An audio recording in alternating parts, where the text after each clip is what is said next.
एक बार एक व्यक्ति गरीबी से परेशान होकर महात्मा बुद्ध के पास गया और बोला कि कुछ लोग इस दुनिया में इतने सफल हैं कि वे करोड़ों रुपए कमा रहे हैं, वही कुछ लोगों को जीवन के हर कदम पर हार का सामना करना होता है। ऐसा क्यों गुरुवर? इस पर बुद्ध मुस्कुराए और बोले, तुम्हें कदम कदम पर ऐसे लोग मिलेंगे जो तुम्हें कमजोर और हताश करने की कोशिश करेंगे। इसलिए अगर तुम घबराओगे तो अपने किसी भी लक्ष्य में सफलता हासिल नहीं कर पाओगे, क्योंकि भय तुम्हारी सभी आशाओं को नष्ट कर देता है और तुम्हारे सभी विचार केवल तुम्हारे भय तक ही सीमित रह जाते हैं और घबराते घबराते तुम अंत में खुद को शारीरिक और मानसिक रूप से बीमार बना लोगे। तब तुम्हें समझ आएगा कि तुमने अपने झूठे भय के एहसास में कितनी गंभीर गलती कर दी है और फिर तुम्हारे लिए खुद को उस स्थिति से बाहर निकालना बहुत मुश्किल हो जाएगा। इसलिए सबसे पहले एक लक्ष्य बनाओ ताकि तुम्हारे विचार तुम्हारे आधारित हो सके। उसके बाद अगर तुम बार बार असफल होते हैं तो भी घबराओ मत, क्योंकि यह लक्ष्य हासिल करने का ही एक अहम हिस्सा है। खुद पर पूरा विश्वास रखें कि तुम जरूर सफल होंगे और अगर तुम इस विचार पर कायम रहे तो एक दिन तुम सफल भी हो जाओगे। उस व्यक्ति ने कहा, बुद्ध, विचारों और मन की शांति के बीच क्या संबंध है? बुद्धा ने बताया कि मन की शांति एक ऐसा खजाना है जिसे दुनिया में बहुत कम लोग ही हासिल कर पाते हैं और जिसने यह खजाना हासिल कर लिया है वह दुनिया के सबसे भाग्यशाली इंसान है। वो लोगों में अलग दिखते हैं, पर यह हासिल करना उतना आसान नहीं है जितना लगता है। मन की शांति केवल लंबे समय तक आत्मनियंत्रण के माध्यम से ही प्राप्त की जा सकती है। जब कोई व्यक्ति खुद को समझता है, उसके अंदर नफरत, भय और ईर्ष्या जैसी भावनाएं खत्म हो जाती हैं, तब एक दिन व्यक्ति को मन की सच्ची शांति मिल सकती है और यही हर इंसान का अंतिम लक्ष्य भी है। एक शांत व्यक्ति सबसे खराब परिस्थितियों में भी खुद को नियंत्रित कर सकता है। एक शांत व्यक्ति के पास जितनी मानसिक शक्ति होती है उतनी किसी और के पास नहीं होती। शांत व्यक्ति का अर्थ है वह व्यक्ति जिसका मन शांत हो, क्योंकि जैसे ही आपका मन शांत हो जाता है आपके सभी विचार शांत हो जाएंगे और तब आपको महसूस होगा कि सचमुच आपका दिमाग कितना शक्तिशाली है। जैसे ही आपको मानसिक शांति मिलेगी आप महसूस करेंगे कि आपकी मानसिक शक्ति इतनी बढ़ गई है कि आपके लिए सब कुछ आसान हो गया है। आप जहां भी हो, आपकी परिस्थितियां जो भी हों, आप खुद को स्वीकार करना शुरू कर देंगे। आप हमेशा खुश रहेंगे और अगर आप यह मुकाम हासिल करना चाहते हैं तो इसकी शुरुआत आपको अपने विचारों से करनी होगी।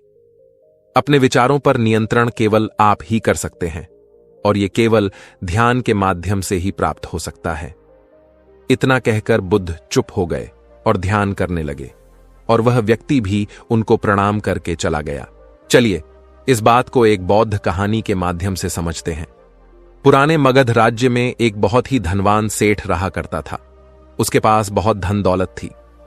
एक दिन उसने हिसाब लगाया तो पाया कि उसके पास जितनी भी दौलत है वो तो केवल उसके बच्चों तक के लिए ही पर्याप्त होगी। वह सोचने लगा कि उसके बच्चों के बच्चे और फिर उनके बाद आने वाली पीढ़ियों के लिए धन की व्यवस्था कैसे होगी। धन के अभाव में तो उनका जीवन बहुत मुश्किल हो जाएगा। इसी बात के बारे में सोच सोचकर वह बहुत चिंतित रहने लगा। लेकिन उन्हीं दिनों तथागत गौतम बुद्ध मगध राज्य में पधारे थे। तभी उसे किसी ने बताया कि तुम गौतम बुद्ध की शरण में जाओ, वह तुम्हारी चिंताओं का समाधान अवश्य कर देंगे।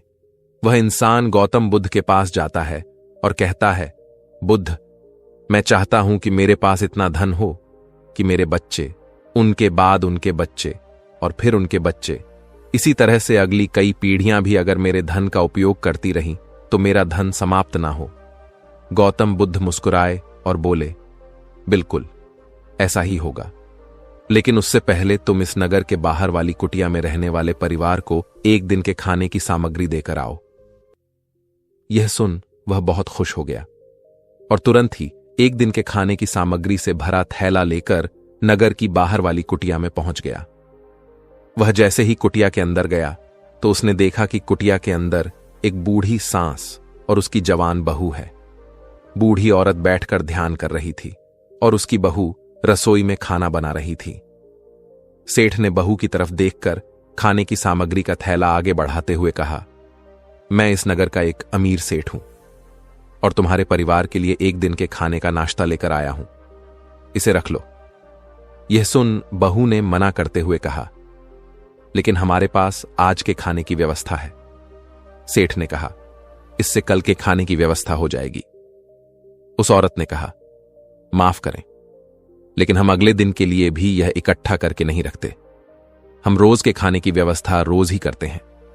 यह सुनने के बाद उस सेठ ने सोचा, एक यह लोग हैं जो अपने कल के लिए भी कुछ इकट्ठा नहीं करते, और एक मैं हूं जो अपने आने वाली कई पीढ़ियों के लिए धन इकट्ठा करने की चिंता में मरा जा रहा हूं।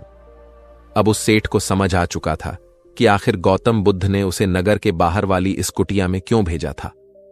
अगले दिन सुबह होते ही वह सेठ फिर गौतम बुद्ध के पास पहुंच गया और बोला, तथागत, आप जो मुझे समझाना चाहते थे अब मैं वह समझ चुका हूं, लेकिन क्या आप मुझे और विस्तार से बताएंगे कि चिंता होती क्या है, यह कैसे पैदा होती है और इसका निवारण क्या है? गौतम बुद्ध ने कहा, कल के लिए की जाने वाली चिंता हमारे कल को बदले या ना बदले, लेकिन वह हमारी आज की खुशी जरूर छीन लेती है। चिंता एक ऐसी मानसिक बीमारी है जो हमारे जीवन से हर तरह खुशी छीन लेती है और इसे नीरस बना देती है। असल में चिंता का कोई वास्तविक अस्तित्व नहीं होता। चिंता एक ऐसा भाव है, ऐसा विचार है जो आने वाले भविष्य के भय से पैदा होता है। जिन चीजों के ऊपर हमारा कोई नियंत्रण नहीं, जिनके लिए हम कुछ भी नहीं कर सकते, उन चीजों के बारे में बार बार सोचना ही तो चिंता है।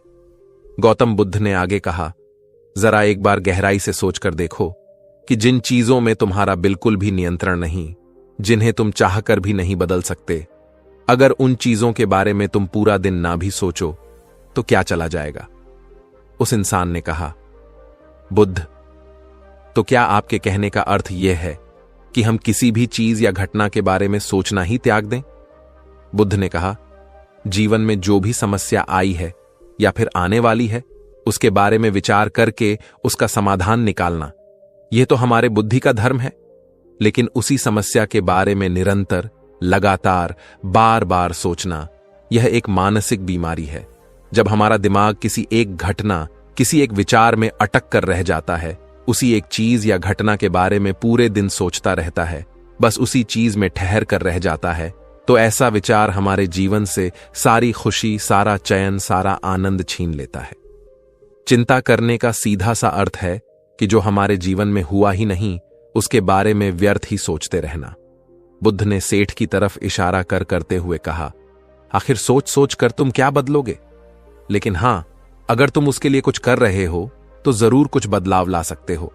लेकिन अगर उस चीज या घटना के बारे में तुम बार बार सोचना त्याग दोगे तो कुछ भी नहीं जाएगा। तो क्यों सोचते रहते हो एक ही बात के बारे में? क्यों अपनी हर खुशी और जीवन के शांति को अपने ही हाथों खराब कर रहे हो? लोग भविष्य की जिन घटनाओं के बारे में सोच सोच कर परेशान होते रहते हैं, उनमें से ज्यादातर घटनाएं तो उनके जीवन में कभी घटती ही नहीं। चिंता करने से तुम्हारी आने वाली समस्याओं का समाधान नहीं होने वाला, लेकिन तुम्हारा आज का सुख चैन जरूर चला जाएगा। तुम एक बात का अनुभव करना कि चिंता से भरा 1 घंटा तुम्हें पूरे दिन की मेहनत से भी ज्यादा थका देता है। असल में जब कोई घटना वास्तविक जीवन में घट भी जाती है, वो हमें उतना दुख नहीं देती जितना हमने उसके बारे में मन में सोच सोच कर खुद को दुखी किया होता है। शिष्य ने गौतम बुद्ध से पूछा, तथागत, तो फिर आपके अनुसार जीवन जीने का सही तरीका क्या है? बुद्ध ने कहा, बीते हुए कल का दूसरा नाम है पश्चाताप और उदासी, और भविष्य का दूसरा नाम है संघर्ष। अगर आज हमारे मन में कोई इच्छा है और वह पूरी नहीं होती, तो मन भविष्य की योजनाएं बनाने लग जाता है। भविष्य में सारी इच्छाएं पूरी होंगी ऐसा सोचने लगता है। लेकिन जीवन ना तो भविष्य में है और ना ही अतीत में। जीवन तो इस पल का नाम है, अर्थात इस पल का अनुभव ही जीवन का अनुभव है। और हम यह सब जानते हुए भी अनजान बने रहते हैं। या तो हम बीते हुए समय की यादों में खोए रहते हैं या आने वाले समय की योजनाएं बनाते रहते हैं और हमारा जीवन बीत जाता है। सिर्फ एक सत्य अगर हम अपने अंदर उतार लें कि ना हम बीते हुए कल को बदल सकते हैं और ना ही हम आने वाले भविष्य को देख सकते हैं। हम तो केवल पूरे धैर्य और साहस के साथ भविष्य का स्वागत कर सकते हैं, उसे स्वीकार कर सकते हैं। तो क्या ऐसा करने से हमारे जीवन का हर क्षण जीवन से नहीं भर जाएगा? सेठ ने कहा, बुद्ध, बात तो आप ठीक ही कह रहे हैं, लेकिन कितनी भी कोशिश कर लो, चिंता तो होती ही है। ज्यादा नहीं तो घर परिवार की चिंता तो रहती ही है। बुद्ध ने कहा, चिंता होना तो स्वाभाविक है, लेकिन उस चिंता को चिंतन में बदलना हमारा काम है। चलो तुम्हें एक बात स्मरण कराता हूं, जो तुम पहले से ही जानते हो। तुम्हारे आने से पहले भी यह संसार था, यह समाज था, परिवार था, और जब तुम इस दुनिया से चले जाओगे तब भी यह सब कुछ रहेगा। तुम्हारे आने और जाने से इसमें कुछ ज्यादा बदलाव नहीं आया। वैसे भी तुम्हारे आने से पूर्व और जाने के बाद का समय तुम्हारे हाथ में है ही नहीं। तुम्हारे हाथ में है केवल और केवल वह समय जिसे तुम अभी जी रहे हो, वह समय जिसमें मैं अब भी तुमसे बात कर रहा हूं, तुम मुझे सुन रहे हो। बस यही तुम्हारे हाथ में है, और हर बार तुम्हारे हाथ में ही बस इतना छोटा सा ही एक पल आता है, और फिर वह हमेशा के लिए गायब हो जाता है। तुम इस पल का क्या करोगे? चिंता करके इसे बर्बाद करोगे? मैं तो यही कहूंगा कि हर इंसान को चिंतन करना चाहिए इस बात का कि कैसे इस समय का अधिक से अधिक उपयोग किया जा सकता है, कैसे अधिक से अधिक महान कार्य हम कर सके, कैसे हम सब में आनंद बांट सके।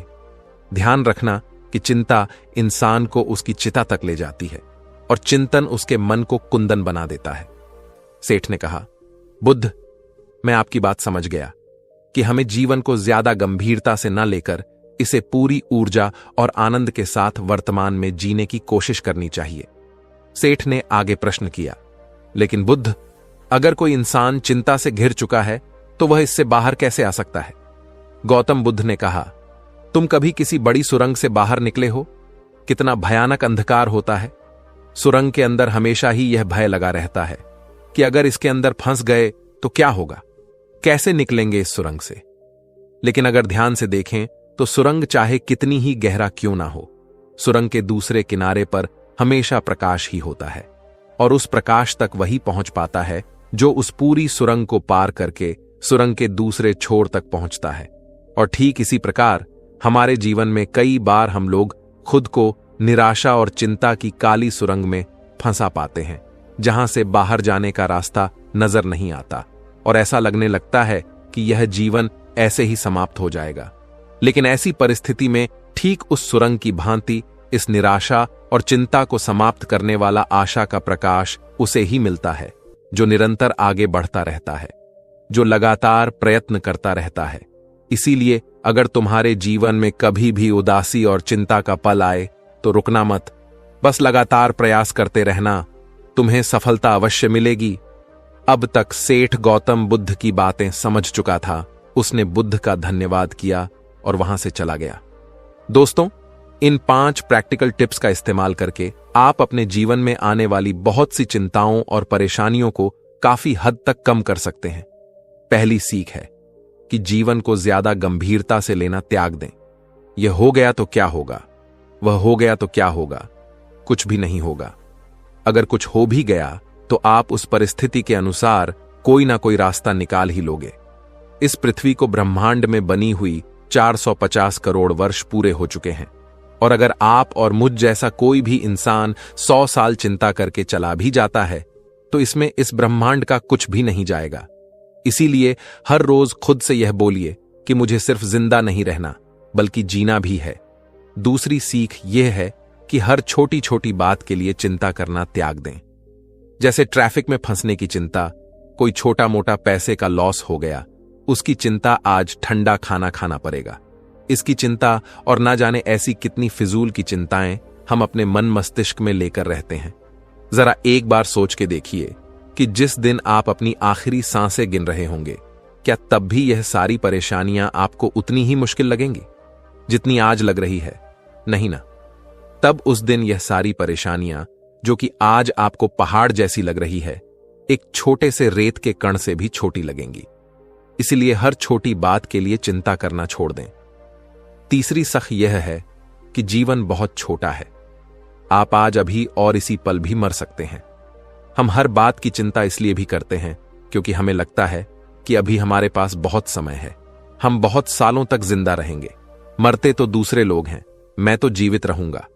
इसीलिए लगातार खुद को याद दिलाते रहिए कि ज्यादा चिंता करने से कोई मतलब नहीं। हो सकता है कि आज का दिन मेरा आखिरी दिन हो। चौथी बात यह है कि आप यह स्वीकार कर लें कि इस दुनिया में कोई भी परफेक्ट नहीं होता, सबसे गलतियां होती हैं। इसीलिए लोगों को माफ करना सीखें। दुनिया में ईश्वर ने जो भी बनाया है सब बहुत खूबसूरत है। अगर हम उसमें अच्छाई नहीं देख पा रहे तो इसका मतलब यह नहीं कि वह चीजें खराब है, बल्कि इसका मतलब यह है कि अभी तक हम इतने मैच्योर नहीं हुए कि हम उस चीज में अच्छाई देख सकें। और पांचवी बात कि लोगों की मदद करिए बिना उन्हें बताइए। जब हम बिना किसी पर एहसान किए बस ऐसे ही उसकी मदद करते हैं तो हमें अंदर से एक गजब की शांति और सुकून का अनुभव होता है, जो हमें ताकत देता है किसी भी बुरी परिस्थिति से संघर्ष करके उससे बाहर निकलने में। हमें अपने जीवन में चीजों को लेट गो करने का एटीट्यूड सा डेवलप करना चाहिए कि कोई बात नहीं, जो होगा देखा जाएगा। कोई बात नहीं, जो हो चुका उसमें मेरा कंट्रोल नहीं था, अब जो होगा उसे मैं बेहतर बनाऊंगा। जीवन में सबसे ज्यादा मायने रखती है हमारी खुशी, और हम तभी खुश रहेंगे जब हम हमारे दिल और दिमाग में चिंताओं का बोझ ना रखें। इसीलिए चिंता त्याग दीजिए और सुख से जिए। उम्मीद है कि आपको ये कहानियां अच्छी लगी होंगी।